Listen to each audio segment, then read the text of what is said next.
Ladies and gentlemen, distinguished guests, Mr. Yasser Yakesh, Your Excellency Ambassador Wilczek, it is an honor and a pleasure for me to welcome you back to the afternoon session from the second day of the Ankara Conference on Peacebuilding and Conflict Resolution. I'm very happy that we can actually begin our afternoon session with a special keynote address, in particular giving us Polish perspectives. Allow me to say a few words of background about His Excellency Ambassador Wilczek. Ambassador Wilczek obtained his master's degree at the Institute of Applied Linguistics at the University of Warsaw from 1986 until 1991. He continued to study at the National School of Public Administration in Warsaw from 1992 until 1994. After completing his studies, he served as head of section of Northern Europe in the Department of Europe at the Ministry of Foreign Affairs in Warsaw from the years 2002 until 2005. He then served as the Consul General of Poland in Istanbul from 2005 until 2008, which you could say is in many ways the preparation for his current position. In many ways, the ambassador is not a newcomer when it comes to Turkey. In 2008, he was appointed Ambassador Extraordinary and Plenipotentiary of the Republic of Poland to the Republic of Turkey, and since then he has been serving as the Ambassador of Poland to Turkey. In addition, he has also received the Knight Cross of Order from the honor of the Hellenic Republic. The topic that the Ambassador has chosen today is democratic transitions in the Mediterranean, lessons learned from the Polish experience. Ladies and gentlemen, please join me in a very, very warm welcome for His Excellency, Ambassador Marcin Wilczek. Thank you.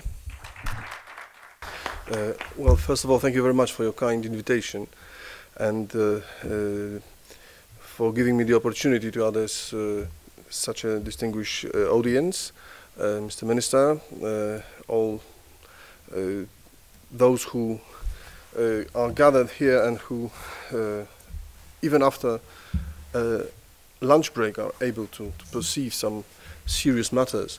I'm very happy to be able to talk about lessons learned from the Polish perspective. I think it's still to be discovered after some time, but definitely about the Polish perspective on what is happening in the countries of the Mediterranean and of the situation of Poland and the experience of Poland and of the possibilities that Poland can share its experience and its in a way fate of the late 80s and early 90s with the emerging new democracies of the Mediterranean.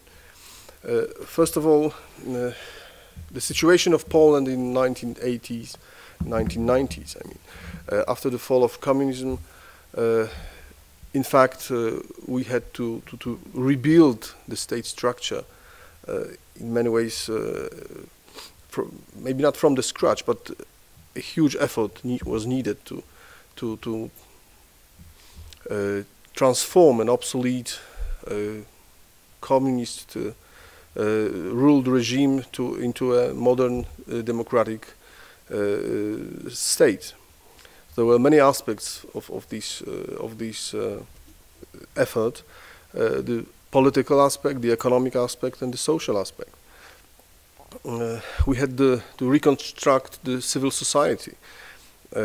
We had to build a successful and responsible local governments. We have to build an effective market economy and efficient economy. We have to open our markets to real economy. We finally had to build a multi-party political system. We had to write a new constitution. And we can say that between the fall of communism in 1989, the beginning of the end of the communist system, and the beginning of the end of the Cold War, to the accession of the EU, of Poland to the EU in 2004 was the very fundamental transformation process, because it's still going on. I mean, we cannot just say that this is over, and there are still areas in our political, economic, social life that still need to be adjusted and to be reformed.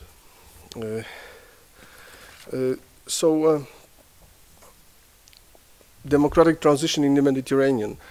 I mean, traditionally Poland has not been very active, neither in the Mediterranean nor in the Middle East and Africa, until 2004. I mean, we were more or less concentrated on our problems, on our accession negotiations on our adjustment process to the EU.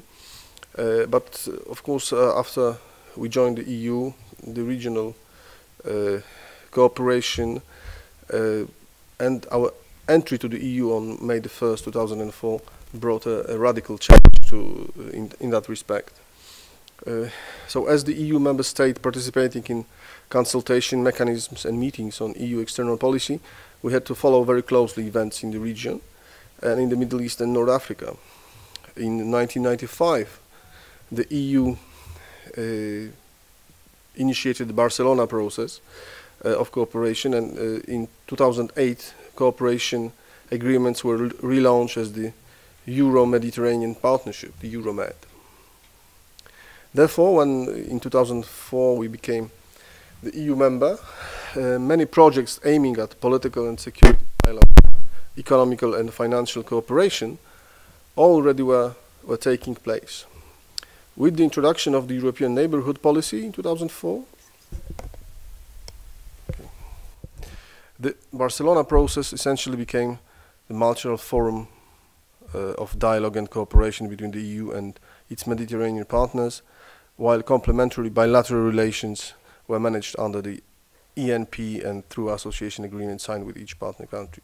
So we were in that period member of the EU, involved in the common policies towards the south, but of course there were no signs, let's say, because as you all know, everybody was extremely surprised to see the so-called Arab Spring and the democratic movement there. So we were just concentrating on completing our internal transformation. Once in the EU, we started researching for new formulas for our cultural diplomacy and trying to define the Polish, what Poland can offer, or what with what can you characterize Poland, and how can we define the brand of Poland, and comparing to also the approaches of other countries who were able to successfully redesign and consolidate their new public image. And in one of our main ideas was to promote Poland as a country who underwent through a very successful change and transformation from a communist dictatorship towards a democratic modern state. And we felt that successful democratization processes and economic transformations which Poland started in 1989, followed then by the accession of Poland to Council of Europe and NATO and the EU, were worth sharing with the others. The events of 2011 in the Middle East and Northern Africa showed once again that people living in non-European territories have their own ambitions, their own perceptions, and their own interest in democratization, economical and social changes. The events of the Arab Spring render Poland's experience in that respect even more relevant. And at the same time, Poland, together with other EU member states, has been supporting both the European efforts in the region as well as undertaking its bilateral initiatives. The common feature is emphasis on the importance of civil society actors, good governance, democratization and state building.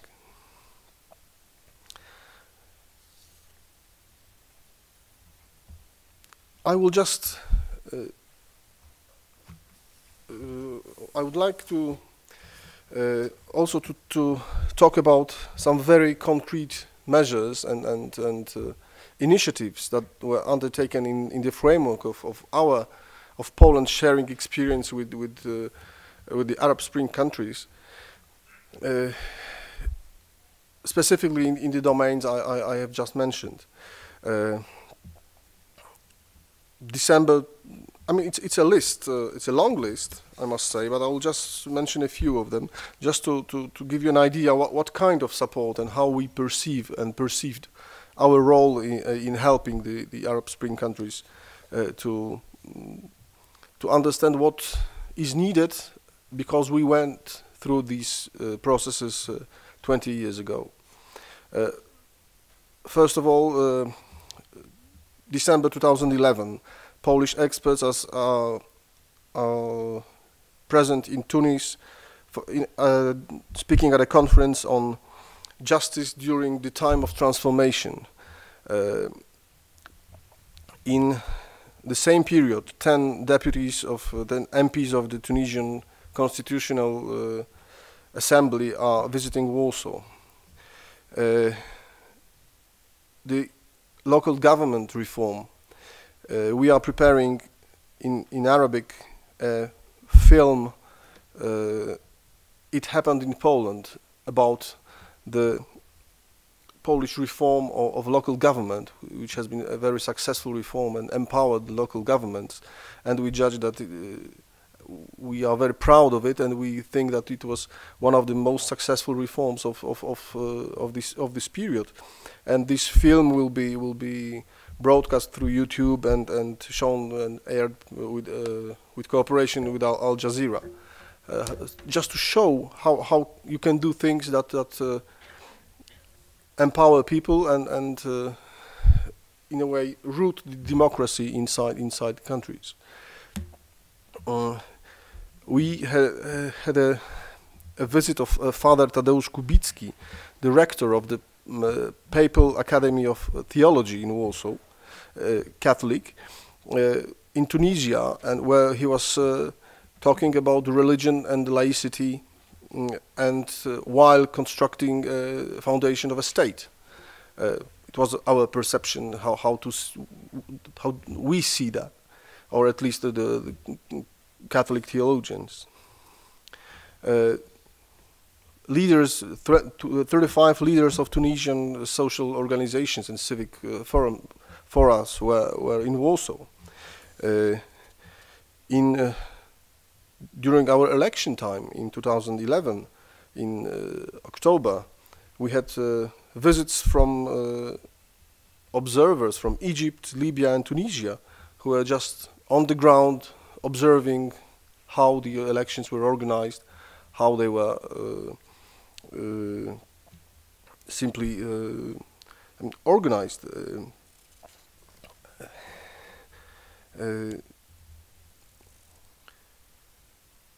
Also, the visit of the leaders of the democratic opposition from Tunisia and Egypt in September 2011, who were organized by Solidarność, the famous movement, workers' movement in Poland. The visit of people who were drafting the Tunisian constitution, and they were the co-authors of the electoral law and the Constituanta in Tunisia. They were visiting Warsaw to see how we went through this period and what can be achieved through cooperation with Poland. There is also one Polish initiative that I would like to mention about. It's the European Endowment for Democracy. I think that's this is a very a topic and an initiative very close to the heart of our minister, and his initiative during the Polish presidency to the EU was to create an endowment for democracy to financially support the national democracies and democratic organizations, civil societies in the southern neighborhood. This would support the groups that create civil society in undemocratic countries, and this, of course, with the Arab Spring, was mainly focused on North Africa, but also on our eastern neighborhood. And this initiative is being carried through the Danish presidency as well.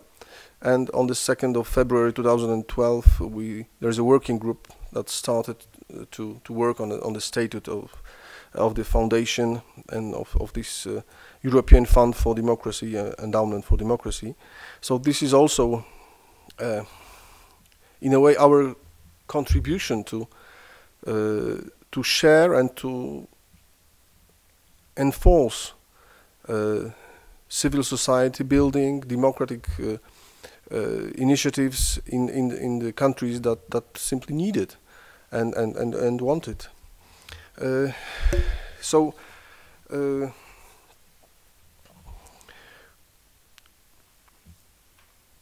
Going back to the title of my today's short intervention, I mean, democratic transitions in the Mediterranean and lessons learned from the Polish perspective. Well, I would rather respond with a famous quote from Chu Enlai, who asked for the assessment of the French Revolution of 1789, said that it was too early to say. But it is too early to say what is the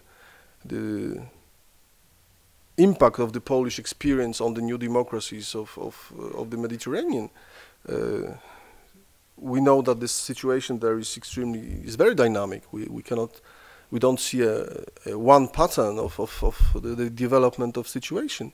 Today we are not in a position to even to say what form or if democracy will be chosen, how this country will go through this painful time of transition.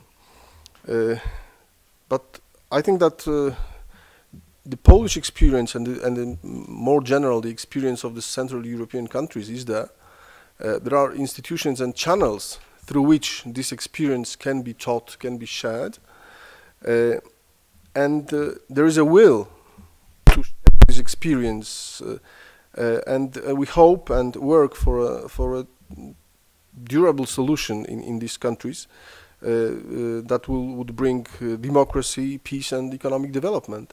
And I think that the Polish experience shared with the our Tunisian friends and colleagues is in a way seen as useful, and we hope to build on that and to continue to support these countries. So I think I will thank you for your attention. I'm looking forward to your questions. Thank you very much, Your Excellency. We very much appreciated that. We'd now be very happy to welcome questions or comments. Who would like to go first?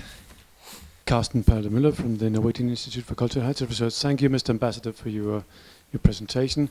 I was just wondering, I think you somehow under-communicated the very special fact that through the Solidarność movement, Poland was in fact in the lead of the forces that brought the Soviet system to collapse.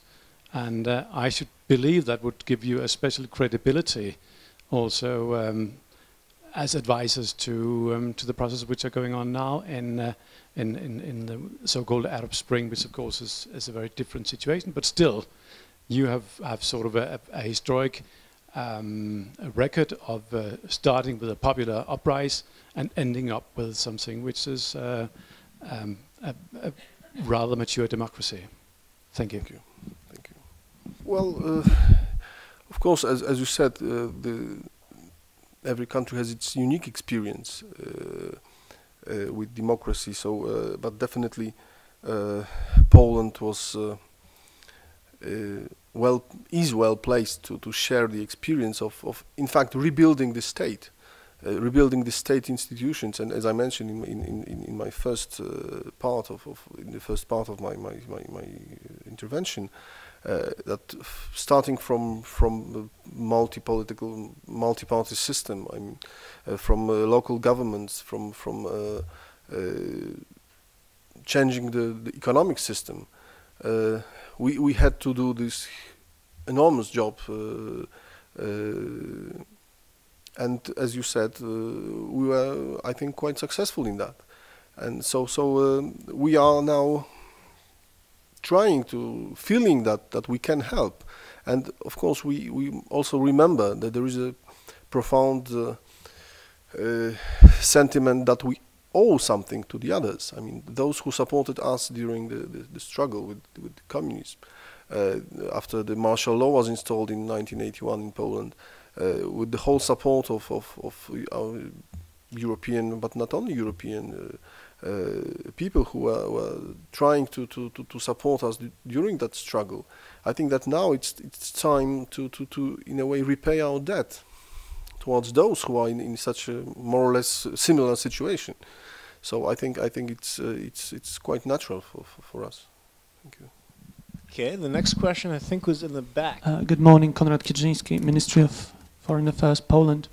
Mr. Ambassador, you've mentioned the importance of building up institutions.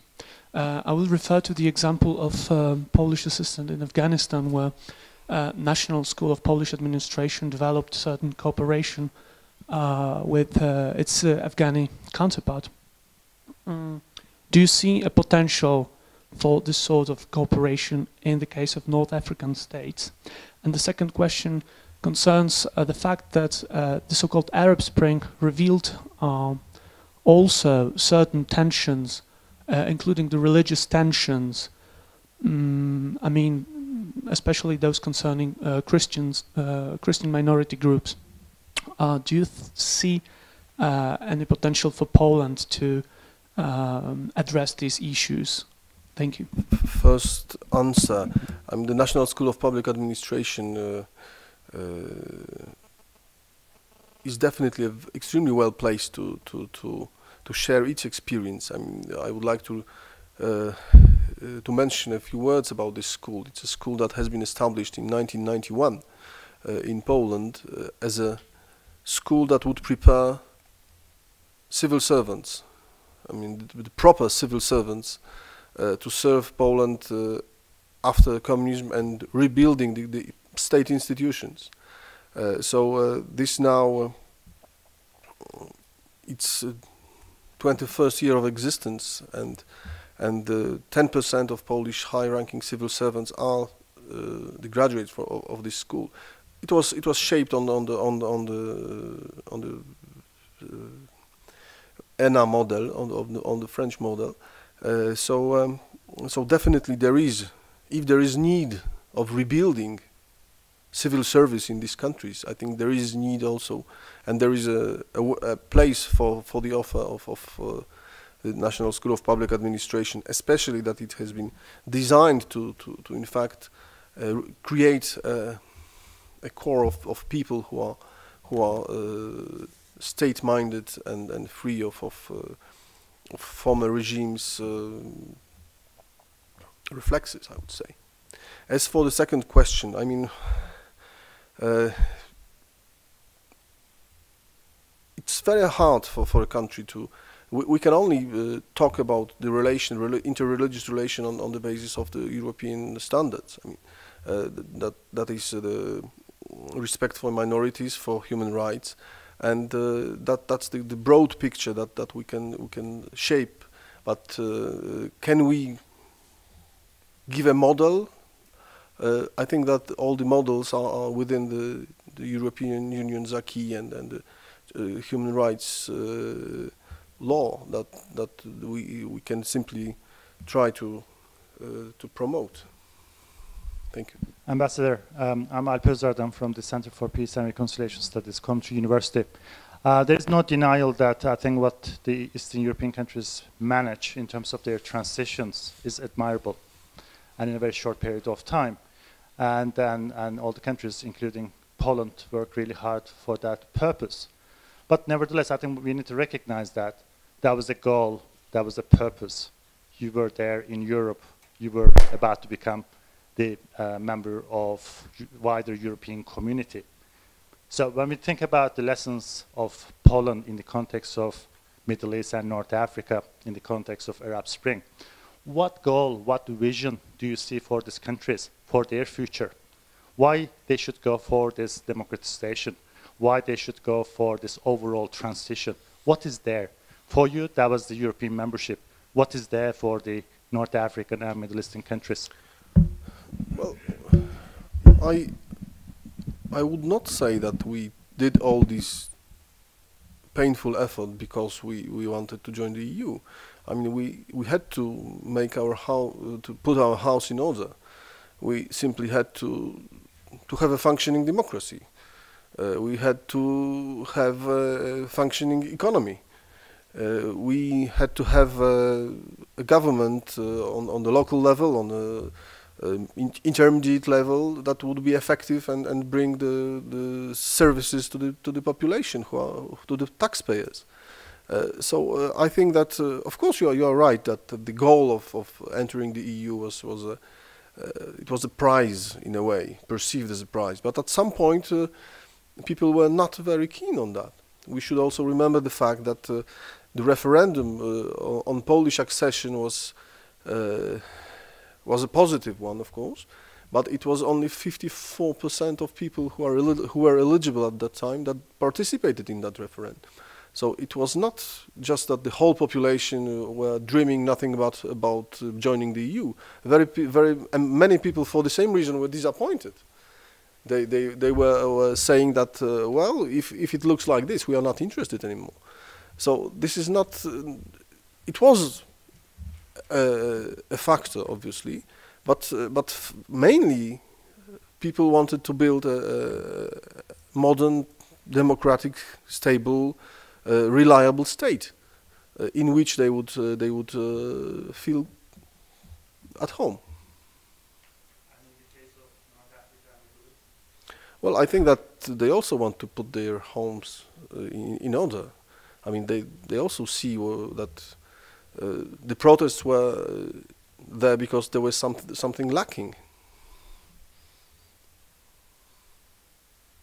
Your Excellency, on that note, I think we do need to bring this to conclusion in the name of time, but I wanted to thank you once again for an excellent presentation and also for the interaction that followed. I think we all benefited in many ways. So if you could please join me in expressing our sincere gratitude to His Excellency, Ambassador Marcin Wilczek. Thank you.